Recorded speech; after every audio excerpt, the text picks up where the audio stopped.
Sounds good. Okay, well, welcome to the show. Thanks for being here. Absolutely. So what's the structure? Are we already recording? That's how this thing goes usually. Yeah, I pop on. Just like, hey, just be natural. It's okay. Click the button. We just click the button and we're going. So yeah, how are things going? You are. Yeah, just the dog days of summer here in Milwaukee, Wisconsin. Just doing my regular regiment of life and career and stuff, which is it's been fun lately. What I do is just write on CSS tricks. That's one of my big things. Things have been going well there. We've been pumping out stuff and working on CodePen, which is just we're just like deep dived into some features that are coming that I can say very little about, but it's been very fun to work on. And then doing my own podcast with Dave Rupert, Shop Talk Show. So that's been fun.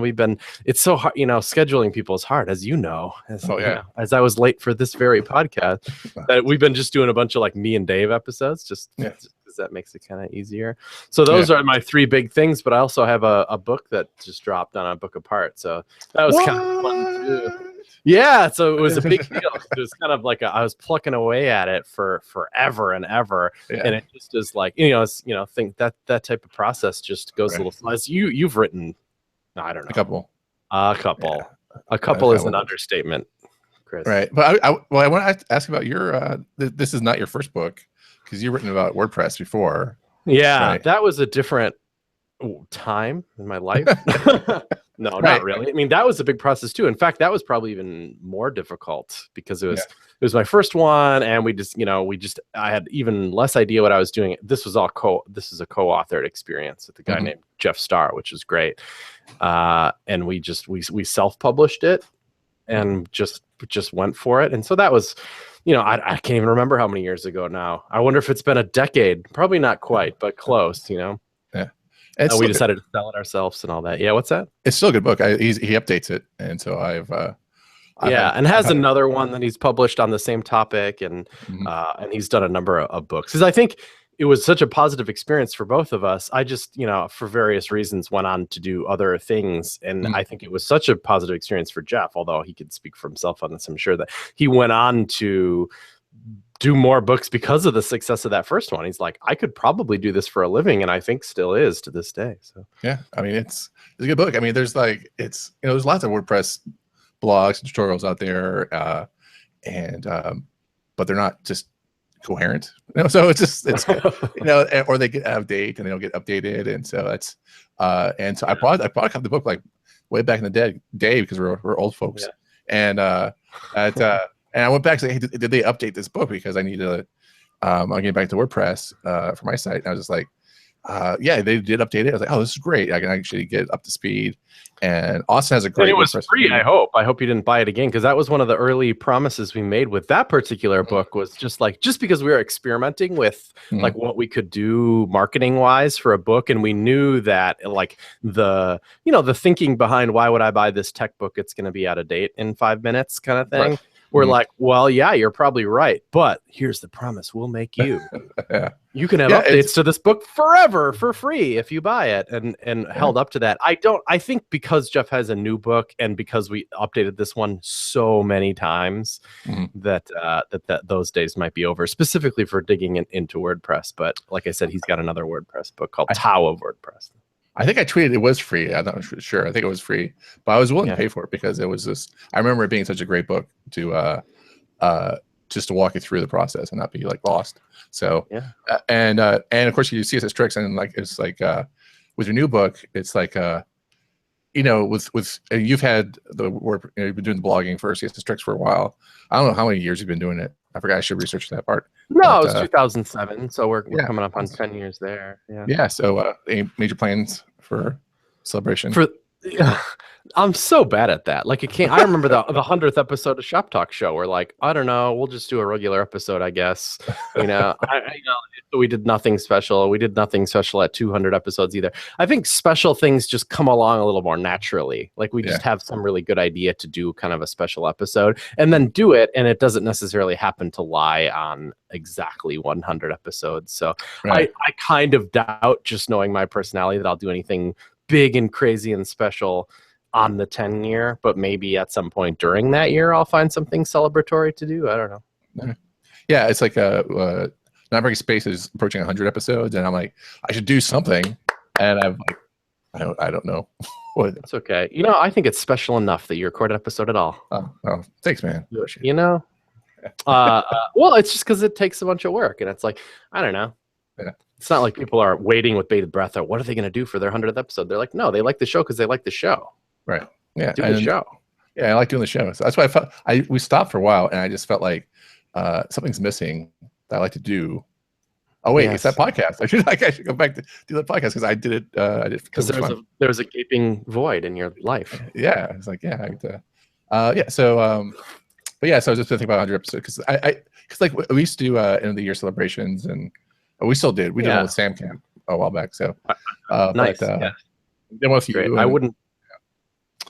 Back in the day, if you have an idea, go for it. Yeah. No, I wouldn't stop anybody from doing it. Certainly. Yeah. And so, but I do also like the idea. Just hey, you got an idea, just do it. And I also like the idea of you mentioned it in the blog post about just do the work with that movie. Mm-hmm. It's amazing if you just sit down and I forget what it's called. It's like home. Right. Yeah, that's right. Home movies. So it's like a different. There's home. There's home movies, which is that like Adult Swim with Brendan Small and stuff, which is very funny. It's not that. No, it's not that at all. No. It was like this movie that I still like it. I actually, it's been too long since I've seen it, because I like to watch it like at least once a year, but it's called Home Movie, not plural. Yeah. That was like some dude, I think he might have even been from Wisconsin. Anyway, he like, I think he was shooting commercials for Lowe's, being like, any type of person can shop at Lowe's kind of thing. That wasn't quite the slogan, but I think that was like basically the gist of it. So the concept for the series of TV ads was going to be like, go find people that live in super weird houses, get them being weird on camera, and then be like, even they can shop at Lowe's, kind of thing. But then he shot those commercials and they're probably pretty good, but he's like, dude, I got B-roll for days.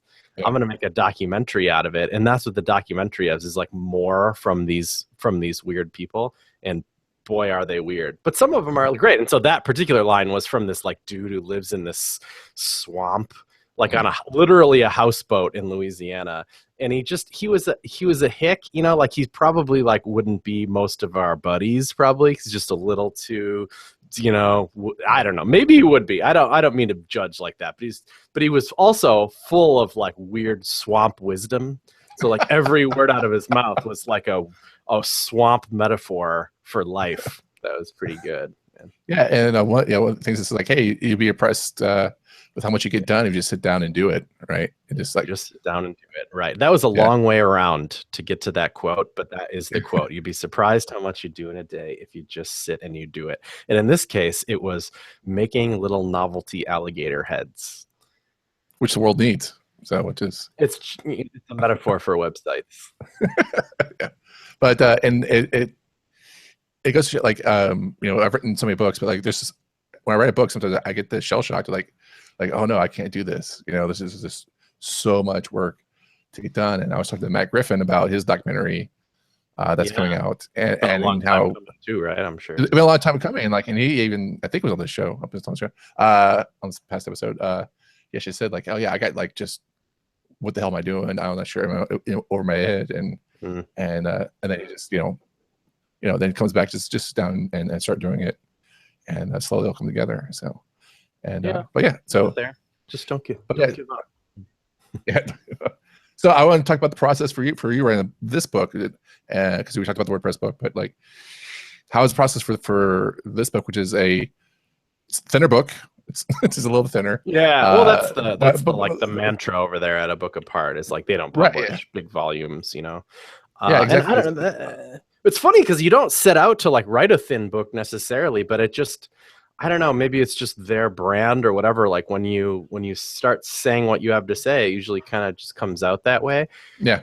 So the process was kind of like I I think I was just walking down the street one day at some speaker dinner-y thing. You know how it goes as a person who's attended many, many, many of those.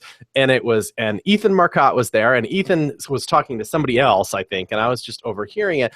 And somebody else was like, "Oh, Ethan, your book's so great. I want to write a book too."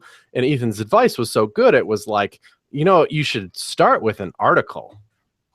Yeah. You should just write down your thought as like a blog post, or maybe many blog posts or whatever. And then maybe like if that feels right, if it feels like, wow, I said a lot there, but I have more to say, or I could say it bigger, or I could say it differently, maybe that turns into a conference talk. And, I know not every single person in the world gets invited to conferences, but you can apply to be at conferences. That's how the conferences you run work.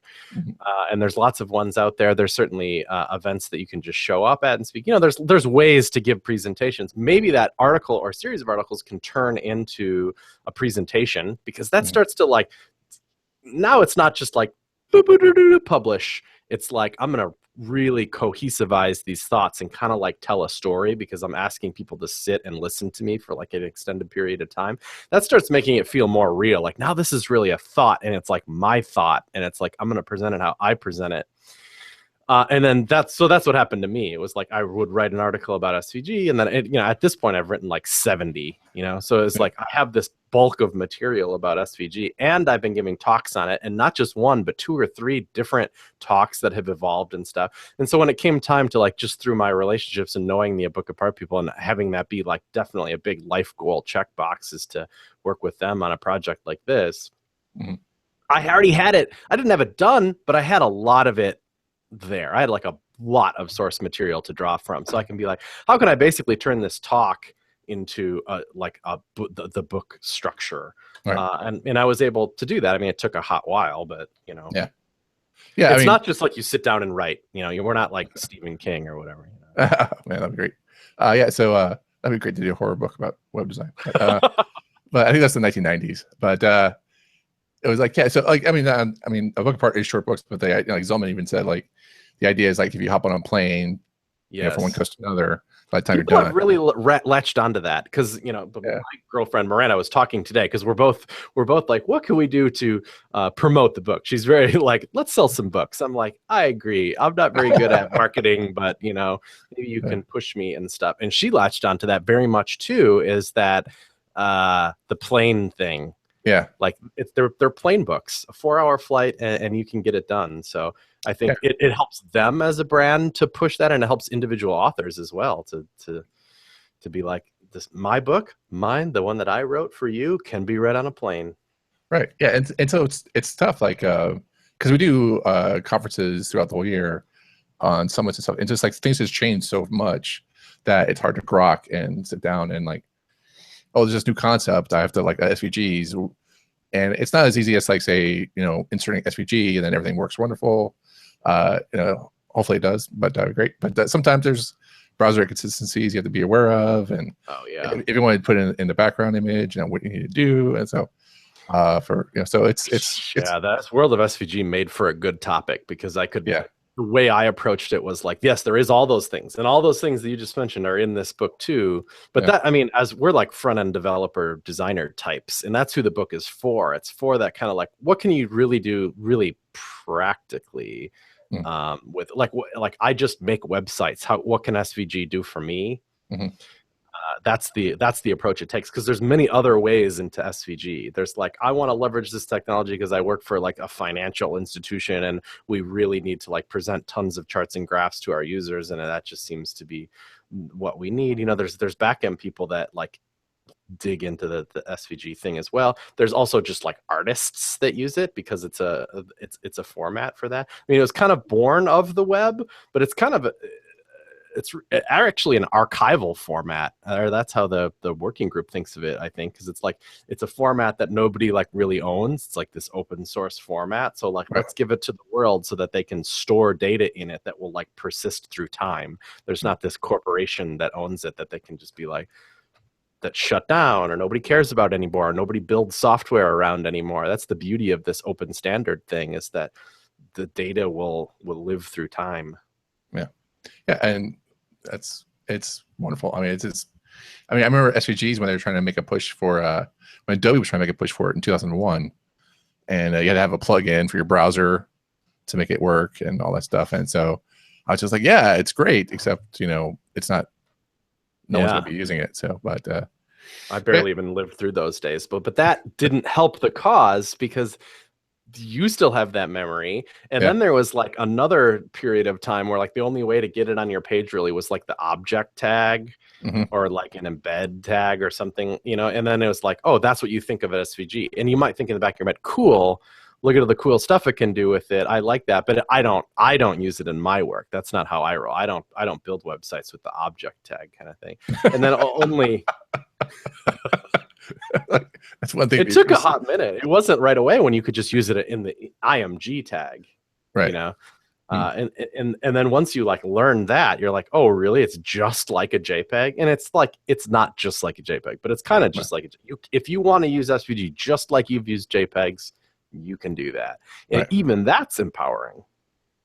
Yeah. I mean, I think the whole image tag is empowering, and once you hooked up the SVG to it, it's just like, okay, we're ready to go. And then you had the problem with responsive web design, which is a crazy thing to solve for. So then you're at the level of like, okay, when do I reach for it or not? Like, when is it appropriate and when isn't it? And even that it almost could be a whole conference talk, because there's this like definitely yes territory, like a Mickey Mouse logo or whatever, or the Facebook F. Yes, that should be SVG. It would almost always win over a GIF or a JPEG or PNG or whatever, because it's just a more efficient way to draw that shape. And then there's like the definitely no territory. Like if we take a screenshot of us in Google Hangouts, there's no way that will ever be SVG. It's just not that. It's a raster thing. So there's that definitely yes and definitely no. And then like a massive swath of maybe territory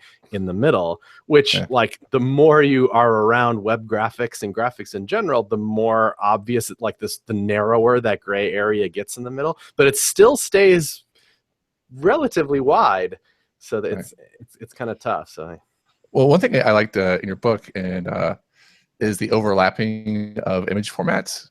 Like you use SVG sprite for one thing, and then you can use a raster image for another thing. So like masking and that's kind of falls into like the super cool tricks category of SVG. But yeah, I forget who the original author. There was a really compelling blog post that went out on that subject, which was that. So we know that like there's PNG like 32-bit pings or whatever that have alpha transparency on them. That is like really nice. That's like the good kind of transparency in PNG. It's just that it's very heavy. And then there's like the GIF kind of transparency that like has that crappy like rastery edge on the outside. Yeah, that's like no fun. But hey, you man, you say that, but I actually lived through a time where we didn't have that. I'm a big dinosaur, I guess. So yeah, it does works plenty good sometimes, and that smaller size format is the right tool. So there's no wrong answer to image formats usually. Everything has a job, but it's like sometimes you kind of want like JPEG quality compression, because JPEG is just totally better at photographic stuff in a lot of cases than any other format. I mean, I don't even know that much about WebP and all that stuff, but I think a lot of us out there are aware that JPEGs are like pretty good at being JPEGs. But let's say you want a really nice, crisp, clear mask around it, not like PNG 8s or GIFs or whatever, like a good mask. You can do that because the SVG image format allows you to put like other stuff in it. So SVG isn't just vector points drawing shapes. That's a lot of it, but you can put real web text in there if you want. You can have anchor links. You can have JavaScript in there. And you can have like images in there. You can have literally a raster image just sitting placed somewhere in an SVG document. It's just an object, just like a rectangle or a polygon or anything else. It's like JPEG goes here. That means once it's in that world, then you can apply an SVG mask around it. And then the file size ends up being just as you'd expect. So I think in the blog post, it was like a can of beer, and the beer needed to be clipped out. So it was like a JPEG of a can of beer with a really nice vector mask around it. And you got the best of both worlds. It's a really small file. of a really nice can of beer with a really nice mask around the outside. It was like a best of both worlds thing. So I know that blows a lot of mind. That's a good like conference slide. People are like, oh, I can do that, you know? Yeah. So so the benefits are like you get a great looking can of beer, and then you can have a nice like asymmetrical background, you know, with multiple colors or whatever. But I think the example was like nice smoky or spotlight background, and so I was able to do that. And then also you just swap out the can of beer for any other flavor of beer that you wanted to. So it's so you use the same do mask. Anything you want inside and outside of that mask. Yeah, so it's pretty sweet. So and what I also love, one of the best tricks I love about SVGs is the responsive logo trick. Because you talked about the Facebook F and stuff like that too. But I love there needs to be more of that. Yeah, so that's a good one. But I think if you go, and this is not like a knock on whoever did that, because they did an amazing job of demonstrating that concept. I think look at it, how it was constructed, though. It's basically just like 4 individual logos all done in SVG that just hide and show based on how the size of things are, which is fine. But it's like we could do that with JPEGs, because you're just hiding and showing different versions of the same exact thing. The beauty of doing it in SVG is that you could have like the D in the Disney logo with ISNY, and then just hide just the ISNY. So the D is the same D. Right. You know what I mean? So it's like it's reusing parts of itself, which I think is compelling. And then you can take parts of itself and make it bigger relative to another part, or shift ISNY down below, or, you know, rotate the D or whatever. Those are all bad examples. But like the beauty of responsive logos or responsive SVG at all is that you're using one version of it, and then like thinking of like how you design a website where pieces shift around in responsive design with media queries and stuff. Do that in SVG as well. Just move the parts of the SVG around. It's not just hiding an entire chunk and displaying another new chunk. Yeah, that's I think it's amazing. And so that's and that way your logo can just breathe in any like size that your designs. And so it's just going forward. It's pretty awesome. One thing I didn't quite grok too well, and that's probably just me, but the fallback that you had with the picture element, and you dropped the source, like you didn't use the source attribute in there. And there was a interesting. I'm not sure if you remember that or not. I'm not pretty much. I don't want to be a gotcha question. I think I do remember it. And I think that applies to beyond the SVG land as well. Maybe I think it's probably not recommendable in general to drop the source, because that is like, then it's dependent on a particular browser supporting all this new picture stuff or a polyfill being there. Because if neither of those things were there, the user would get nothing, which would be a problem. The danger is that like, if you leave the source there, you're in danger of a double download situation. So you don't get as much benefit out of doing all this work to begin with, which may not be true anymore. So I don't have all this locked up and loaded in my mind. I guess I should reread my own book in this. No, like trust me, it makes me feel good that you said that because after writing the thesis cookbook, I have all this stuff in my head and I just forget it. I just forget so much stuff. I'm like, hey, you know that thing, Chris? Like, literally, I have to go look at my book. I have no idea. The reason why I wrote the books is that I wouldn't have to remember it all. That's why. Yeah, sure. That works. I'm sure we all reference our own stuff all the time. Me more than anybody, I think. What's funny now is I've been, just today I was looking at and using some responsive images for something, including the source set tag on some stuff. And things have been moving so fast in that regard that I often just use it without even thinking about it already. This is such a new thing in our world, relatively, and it's how slow web design stuff has gone, that we would be probably in polyfill land for years.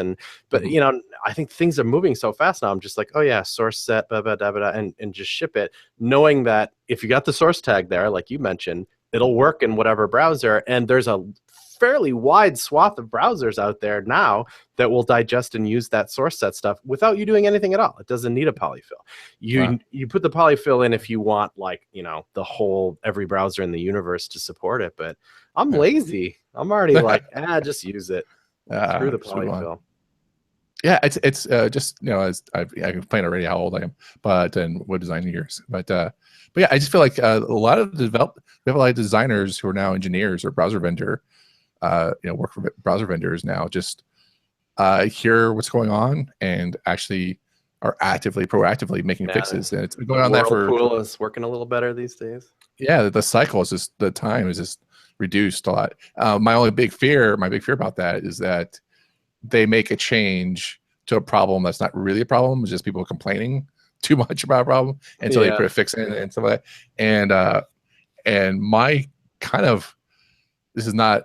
I know people are gonna listen to this and say, "Whatever, Chris," but but the thing is like there used to be an attribute called what's it used to be called low source for images, right? And so you'd be able to put like, hey, image source equals fun times image dot dot gif or whatever, and then you could just put like a 2-bit gif for low source, and so the browser would start loading the low source version of the image, and then start then overlaying the new image as it got in, and that was great because we were dealing with baud modems, we weren't dealing with and so it'd be great for that. Then once we started getting off baud modems, started getting to DSL and faster. It became kind of like useless in terms of not useless, but it was just dangerous because it's yet another thing. It's another HTTP request or whatever. Right, and so, but then you're dealing with fallback images and stuff like that, and you want to swap out an image. It was like, hey, I remember this. I remember this tag. What's this attribute? Where did it go? Like, oh, we don't use it anymore because we don't really need it anymore. It's like, oh, but we still have this issue of low bandwidth. That we need, and like different. That's a real issue that we have to deal with. And so, because I was on a vacation where I didn't have access to cell tower or Wi-Fi, but only for brief moments.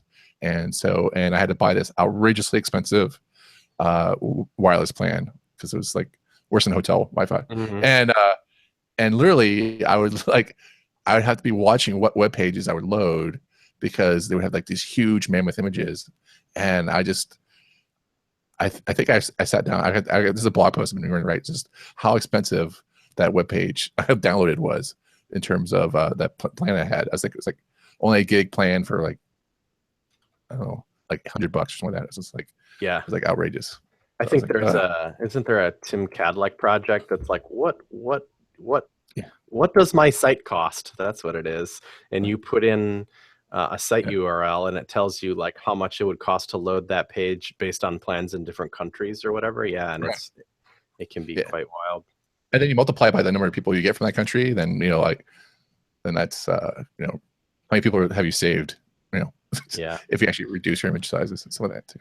There's so many things in there. I looked at just literally today, a couple hours ago, I published a blog post on CSS tricks. So somebody sent me in some cool technique or whatever. Look at my website. This is where I used the technique, and I was like, that technique is it's cool, But I was like, actually, when I went to your website, because all they did was send me the link to their website to go investigate myself, which means I got to pop open DevTools and find what you're talking about and see it. And I was like, I'm actually going to publish a blog post that's like all of the stuff that's going through my head when I look at your site. Like what do I like? I want to look at what you showed me, but I'm also like, I wonder if they gzipped their CSS, or like, an SVG icon system, cool. How'd they do this little part over here?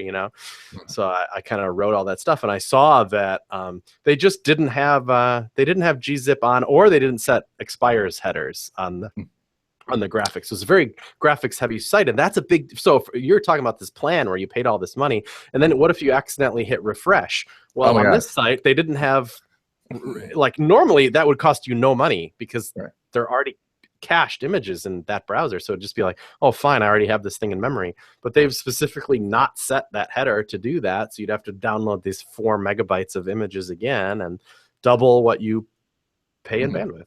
So what's the header for? Just again, explain that.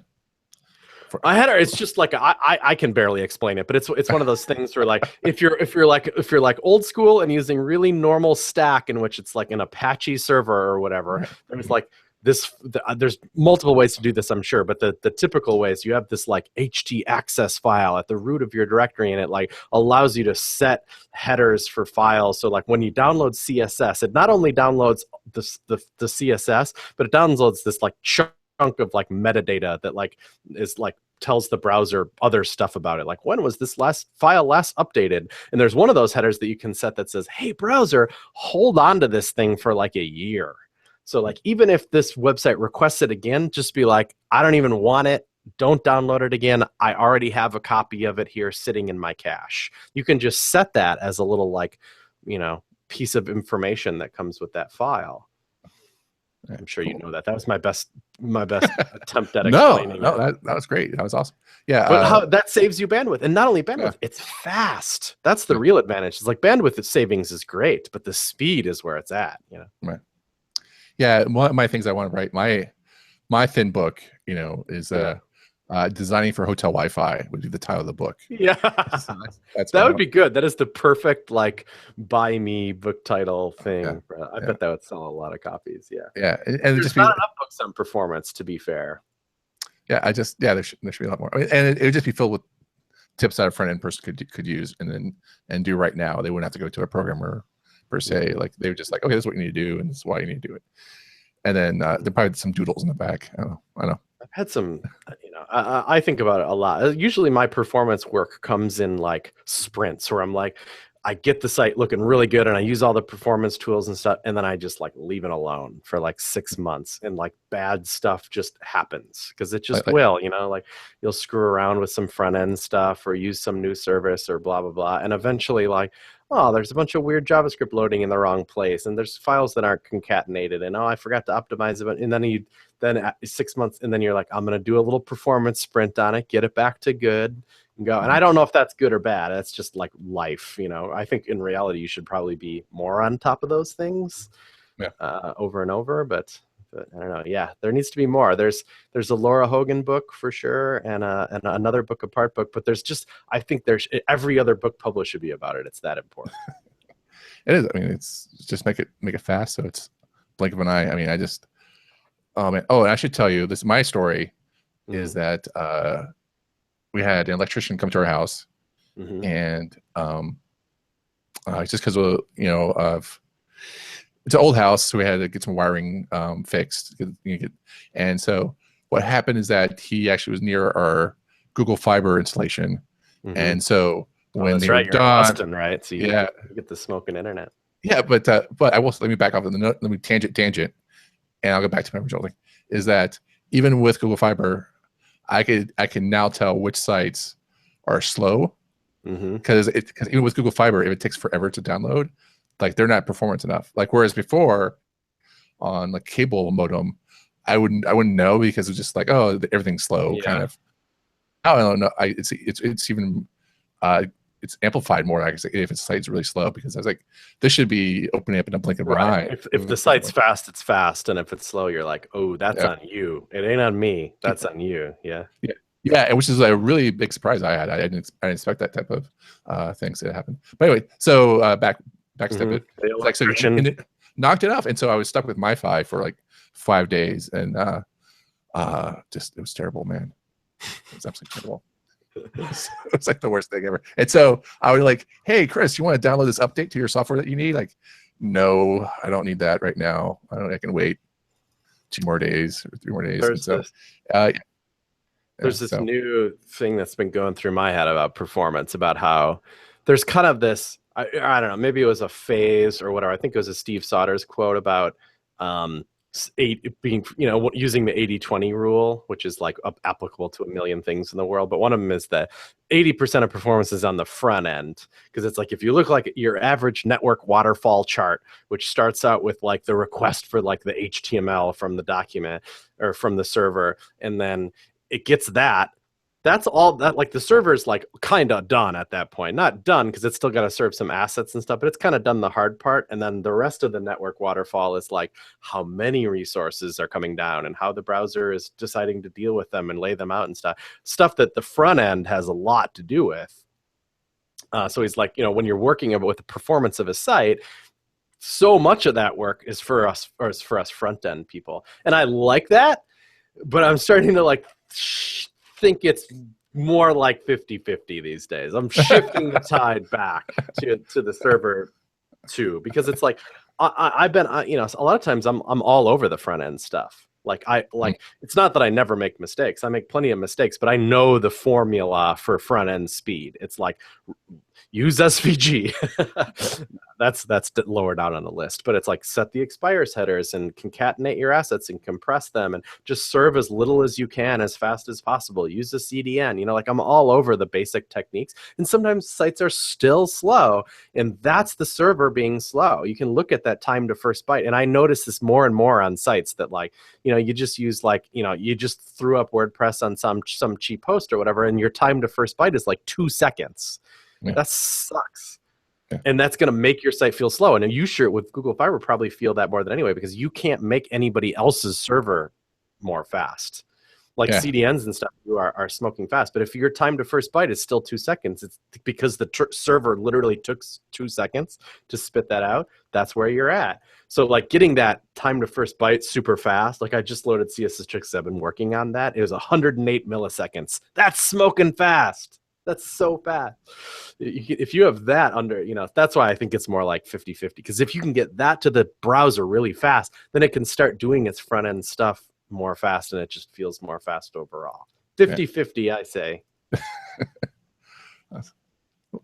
Yeah. I want to do a tangent if I can. Sure. Let's talk another topic, because your SVGs can do so much. So so much in your book. Let's just plug it right now. Practical SVG by Book Apart. So if people are listening, thank you. Please buy it. You can read it in all of the formats that mobile. You know, like you can read it in EPUB or on your Kindle or in iBooks. All those places. So yes, and then I think they have a PDF version as well too. So absolutely. Yeah. So animation for SVGs. What do you recommend? Because you listed 3 in the book, and you say like they all have their pluses and minuses. Which one? Yeah, certainly. You recommend, I mean, or why? Or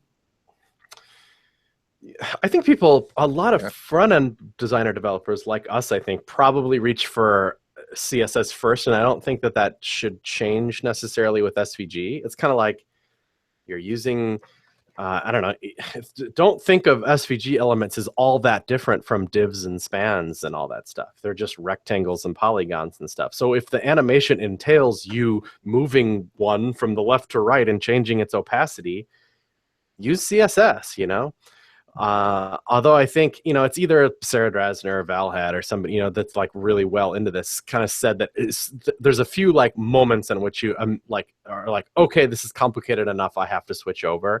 And I think like chaining is a part of it. Like as soon as you have like maybe not just 2, but as soon as there's 3 things where it's like this animates, then this animates, then this animates, and it's based on their start and end times and stuff, that's started to get to the level of complication that you probably need like a syntax that's going to help you with that.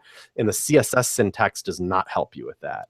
Not really, because you have to make a keyframe animation or a transition that has 750 milliseconds, and then you just need to know that, or set a SAS variable or something, and then have the other one have a delay that's that same amount of second. But then you want the third one to start halfway through the middle one. So that's the first animation duration plus the second divided by 2 plus blah, blah, blah, blah. And it's like CSS has no helpers for that. And there's JavaScript libraries. Like the most common one that people talk about is the GreenSock library, which high five, I think it's an amazing one, has really nice syntax for all that stuff. So it's like, I don't know. And then as soon as you've added that to the package, now it unlocks every other thing that library can do, which is like, you know, it'll blow your mind what that library can do. So it's kind of like, if you're in simple territory, I think CSS is great. And you know when that's the case, it's like slide down, move, change color, blah, really simple stuff. I want the button to have a transition so it goes meh when you roll over. It's just really kind of nice. That's obvious CSS stuff. As soon as you're flipping and flying stuff around, that's JavaScript territory, probably GreenSock, just because I like, you know, at this point we've seen animation libraries come and go.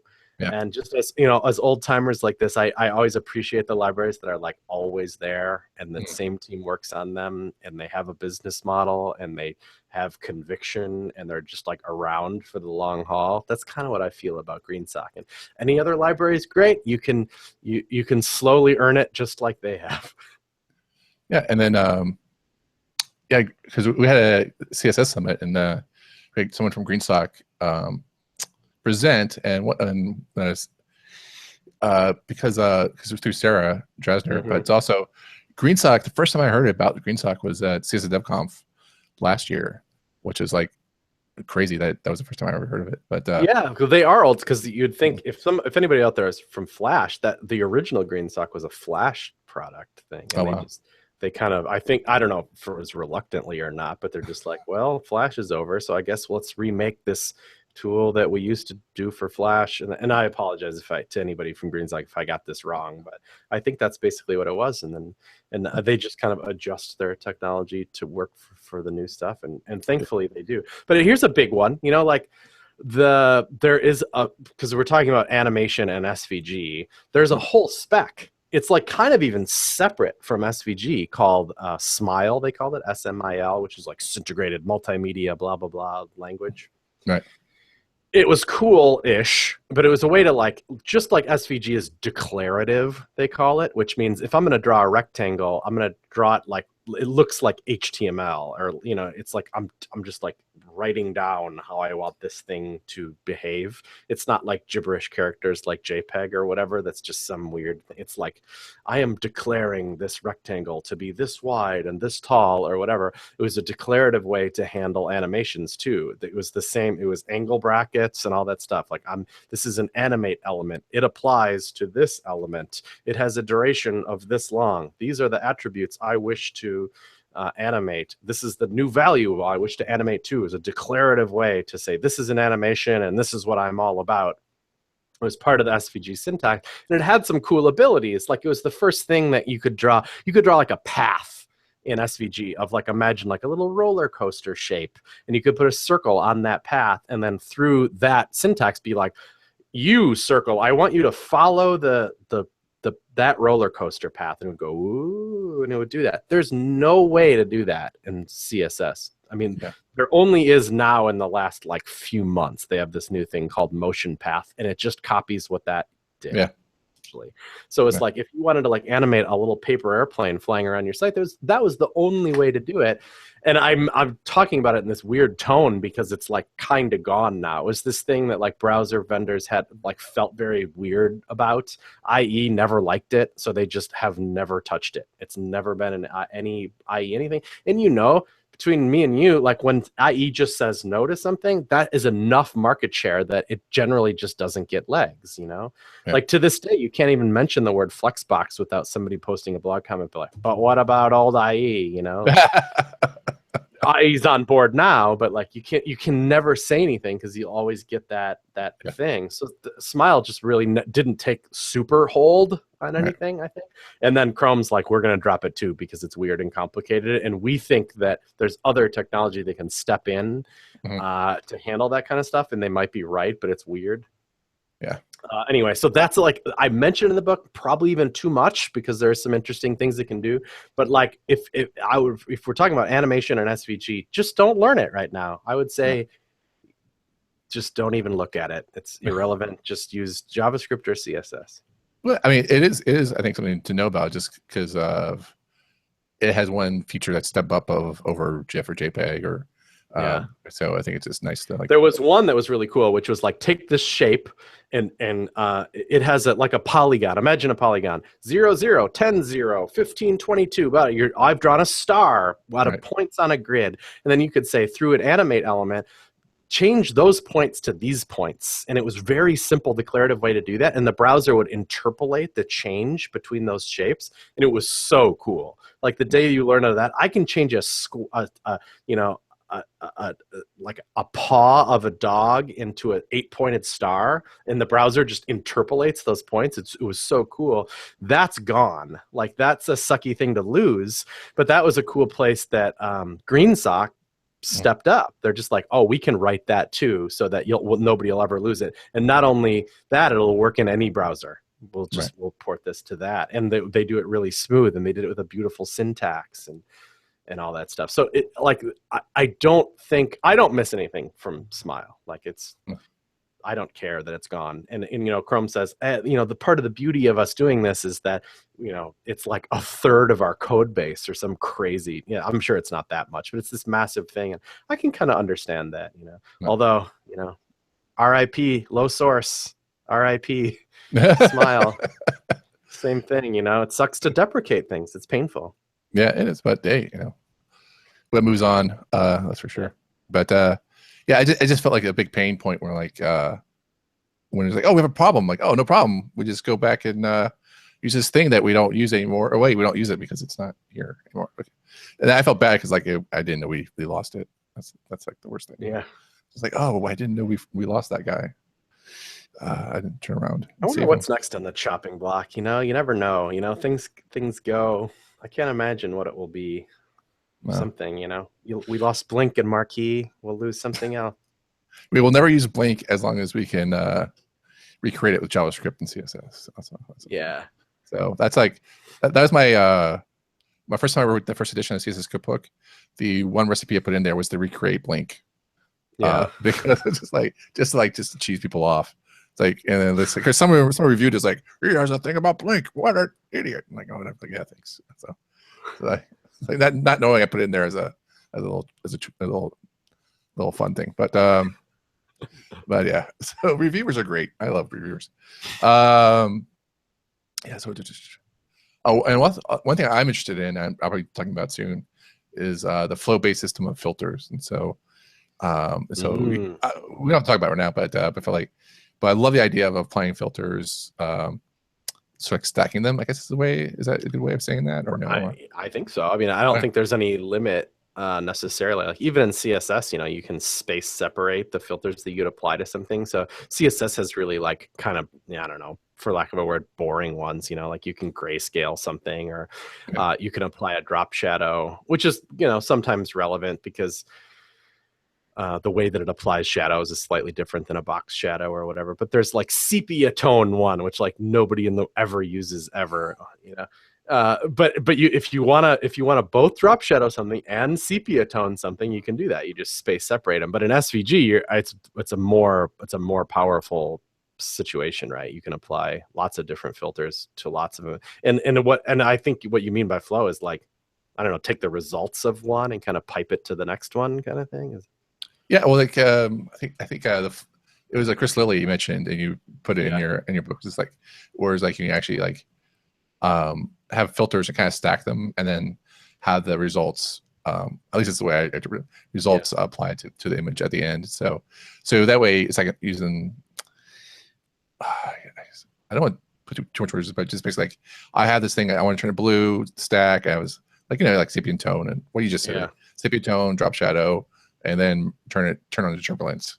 Like, okay, then I can apply this to a whole bunch of images at once, and I have to worry about it. That stuff is sticking around. I think that's part of the SVG spec, not part of the Smile spec, which was the stuff for dealing with clicks and all that. Like this is just like core image stuff, and I think it's uncharted territory. Like people play with it a little bit and they apply it to something interesting and it blows up. Like it's like the coolest thing anybody's ever seen. The more recent example I can think of it is David K something. Sorry, David, you're awesome. Made a dog on CodePen called the CSS Husky. Just Google CSS Husky. It's so awesome. And it's just like some divs, essentially. It's like, people do those CSS drawings, like put a blue circle over here and rotate a triangle over here or whatever. And he drew a dog. And the dog is cute in itself, and then put some keyframe animation so his head moves and his tongue sticks out and stuff. Hey, that's great. But what really made the effect is just these really subtle turbulence filters and SVG around the outside of each of the shapes just made the shapes just like wiggle just a tiny little bit. And I think looking at things on the web just the way they are, that like when you see something like this, you're like, I have never seen anything quite like that. It's really weird. It looks like Dr. Katz, it looks like a really weird little subtle effect. And it's like, I think David's a dang genius for thinking of this. But it's just scratching the surface of SVG filters. So like if anybody out there, you should be the first on top of this, like just, I don't know, look up one and like think of a way to apply it to like, everyday kind of stuff, and people will jaw drop as they have for this. Yeah, cool. Well, and then anything else you want to say about your book besides people buying it in droves, please? Yeah, it wouldn't hurt. We're still in the very early days of selling the book, and I'm sure, as you know, when you produce and sell a book, that there's an enormous amount of expenses that went into it, including the printing of it and all of the human beings that went involved with it for editing and all that stuff. So I'm battling my way back to the point at which that it was actually a profitable thing to do. So I'm very much hoping to get to that point, so that the 2 years of poking away at it were worth it. So don't buy it for that reason. Buy it because I think it's a good book. But if that pushes you over the edge, I will say, like, is the first. I'm not sure I mentioned this earlier, but I think I mentioned when I was talking to the Simon earlier 2 weeks ago. I think podcast is like, it's the first tech book that I remember where it starts out saying, "Hey everyone," and I was just like, I'm reading this book by Chris Coyier speaking to me in my head, and I was just like, I've never had a tech book start with that, say, "Hey everyone," but sound totally cool because it's like, it's Chris Coyier. And he's got me covered. So he's, and then I hope that it's kind of friendly that way. I actually didn't even think about that. It wasn't quite a direct choice, but it was like, I've done 250 shop talk shows, 100 CodePen radios. I have 100 some CSS Trick screencasts. I have 200-300 video. Like, there's a good chance that you've heard my voice at some time in your life. So if I'm writing a book, and there's a chance that you're buying it because you've heard my voice before, so I can talk to you in that same voice, I hope. Yeah, it's a great voice, because, like, I mean, you do a great job of breaking things down, and like SVG is, it's simple yet complex at the same time. So a lot of ground to cover. So it's a really good book. I highly recommend it. So, thanks very much. Thanks for having me on. No problem, man. And I love CodePen. And you said earlier at the start, you're working on features you can't talk about. But yeah, so CodePen, just kind of keep your eyes peeled. We've been kind of dropping little features here and there. In fact, I just pushed out. Tim Holman worked on autocomplete for it. So if you're like, what's that animation property? You can hit Control Space now, and it gives you that, like a lot of IDs have had this for a long time, but it like reminds you of what properties can be and stuff. That's a pretty good addition to CodePen, I think. And nice. I dropped some like, you can blog on CodePen too. Not a ton of people do it, but it's just a really nice. I don't know, if you just want to write in Markdown really quick and drop a pen in there, and and just have people. I don't know. It's a blogging engine. I don't care what people use it for. It's just there because we built it, and I think it's cool. We finally have an image uploader in there now, which is like, people are so used to doing that in like GitHub or whatever. Just like, I need an image in this issue. Drag and drop. You got it.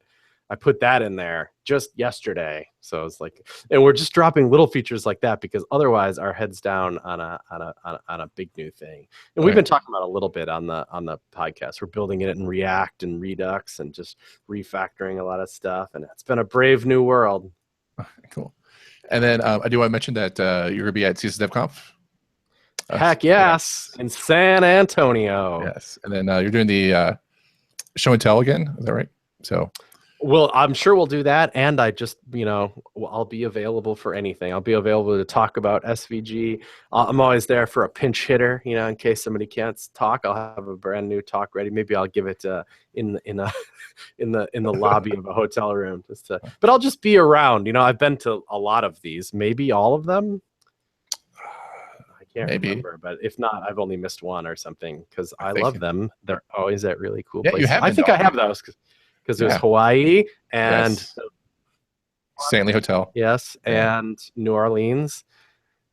That was one, wasn't it? And this one. Yeah, New Orleans. And this one's it's fifth one, I think. This is the fifth one. So I missed one, but they're all at really cool places. No, Hawaii, Stanley Hotel. No. It's hotel. Jeez. New Orleans. Yeah, I forgot. This is the fourth one, then. I guess. I don't know. But yeah, I thought it was the fifth one. Maybe not. I don't know. But yeah, so I kind of blanked out because I had altitude sickness for Colorado one, so I was out for most of that one. Let's not do it in a high place again. Let's go low. I'm under the sea. Cool. It's under the sea. I'll think about it. Or sea level. Sea level. Cool. Yeah, San Antonio is we're on the Riverwalk, so Yeah, I'm excited about the hotel. Y'all booked for it. It looks extremely nice, revamped, looks beautiful. The photo they have of it right on the Riverwalk looks cool. I've never been to San Antonio, but it seems like kind of has the touristy vibe that I'm looking for. Get me an elephant ear, see the Alamo, deep in the heart of Texas. Exactly. Yeah, and I'm really happy for this hotel because this is they just refurbished it, and if we've been in the Stanley Hotel, which is a classical hotel. We've been on the Queen Mary. Oh, Queen Mary, yeah. Oh, Queen Mary, there it is. Yeah, It's the fifth one. Yeah, it is the fifth one. Yeah, Queen Mary, which is a boat that's like built in 1930s. Yeah, and so we've had our fair share of like ancient hotels. We need a modern hotel. Yeah, so this one we have plenty of outlets in the rooms to charge things. I was like, yes, yes, finally we have a hotel we can charge things. I can't wait, and it's quite the lineup. Potentially the best lineup ever. Every year is the best lineup ever. That's right. Cool. Okay, well, thank you so much for being here. How can people find you on the internet?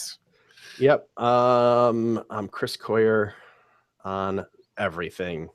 On Twitter, GitHub, Ello, Instagram, Snapchat, maybe. I don't know how you add people on Snapchat, but occasionally I point it at an object and click the thing and share it to my story. If you want to see like my patio, sometimes Snapchat's the place to be. But yeah, I'm sure there's a link in the show notes to the show to my book. That's the big thing I have to say at the moment. And it is pretty cool. I tweeted that this is another cool reason to buy it. When you like open Adobe Illustrator and there's like you've selected something and it's showing you the vector points around it. The vector points, it shows it to you, are in a very a nice blue color. And that's the blue color that Jason Santa Maria picked for the cover of the book. So it has a very direct connection to vector points. Oh, nice. Cool. Awesome. Well, thanks so much for being on the show. Sure. And hope to talk to you soon. And San Antonio.